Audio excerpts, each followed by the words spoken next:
অনেকক্ষণ যাবত দেখতেছি মানে এটাতে লিক করে পানি বাইরিতেছে। এটা হচ্ছে নেত্রকোনা মহিলা কলেজের সামনে। এখান থেকে ছাত্রছাত্রী যাইতেছে, এখানে আর একটা চিত্র হয়ে গেছে। কারণ এই কাজটা আমার নিজ দায়িত্বে আমি করতেছি আপনাদের জন্য।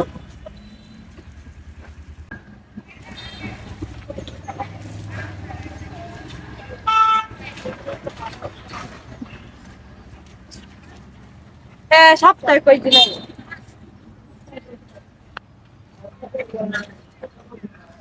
মোটামুটি আপাতত যুগাল ছাড়া এটা সলভ করে দিলাম, এটা এখন সলভ করে দিই।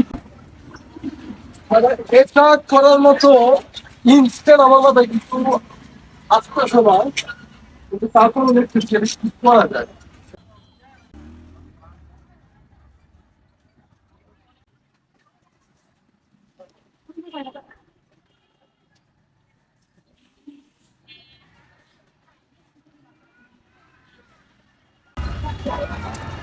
কাজ সাকসেস। আপাতত মহিলা কলেজের স্টুডেন্টরা যাইতে পারবে, কোনো সমস্যা হবে না। ধন্যবাদ। আমার এই ভিডিওটা ভালো লাগলে অবশ্যই একটা শেয়ার করে দেবে।